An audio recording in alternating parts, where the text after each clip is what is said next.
Hey guys from the Thoughtful Gardeners, want more pollinators in your garden this fall? You need a pollinator pot. Let's get started. Guys, welcome back. It's the Thoughtful Gardener, and I just literally picked all of these flowers out of my garden so you can see what's blooming. The majority of these are natives, although there's some annuals here and some non-natives, but the majority are natives.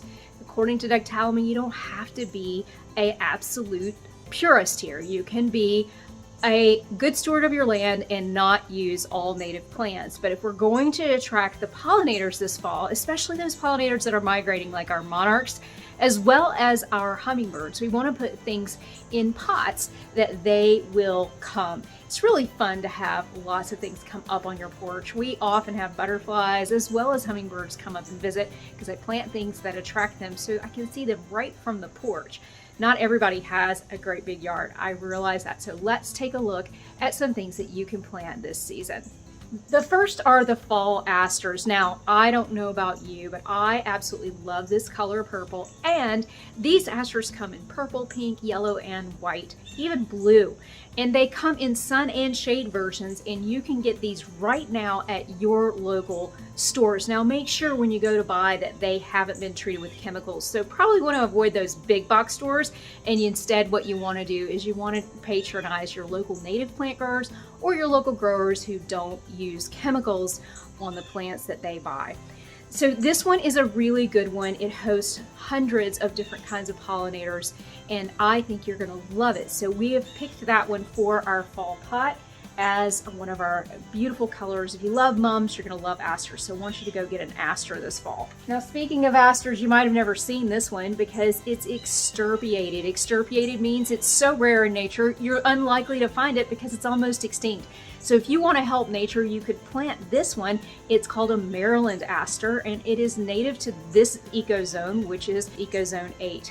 I love the yellow, happy color, and I have put this in clients' gardens. It does really, really well, but you can see it's nice and tall and frilly. So this would be great in a tall, skinny pot. Another really great one is our Lightress, and this is a dwarf version of our Lightress that I think your hummingbirds and your butterflies are going to absolutely love because it's going to be covered in tiny little purple flowers. It also has this super frilly foliage, which is really kind of interesting, and when we're filling up a pot, this can be your filler. Another interesting twist to the fall pot, it could be this really pretty grass. This is a purple love grass. And this one's a little bit dried out because the Thoughtful Gardener didn't give it enough water, and really it's root bound. It needs to get in the ground.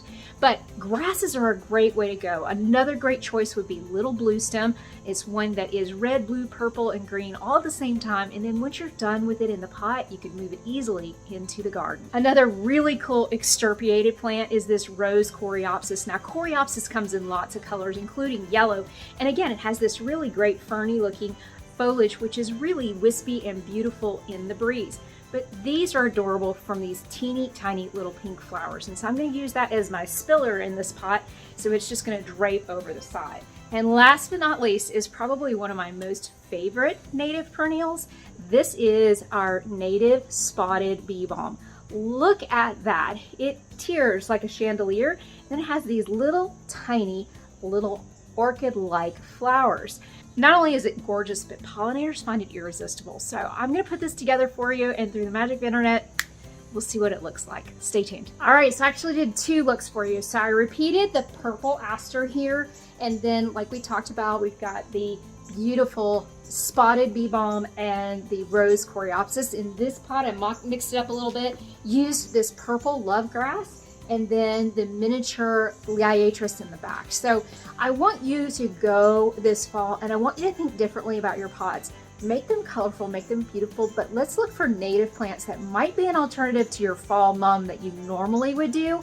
And if your center isn't carrying them, and if they're not chemical free, which most mums, by the way, have lots of chemicals on them, and they're actually not really good for your pets and your kids. So I would encourage you instead to get something native that'll be great for your family and for the pollinators. Garden thoughtfully and take care.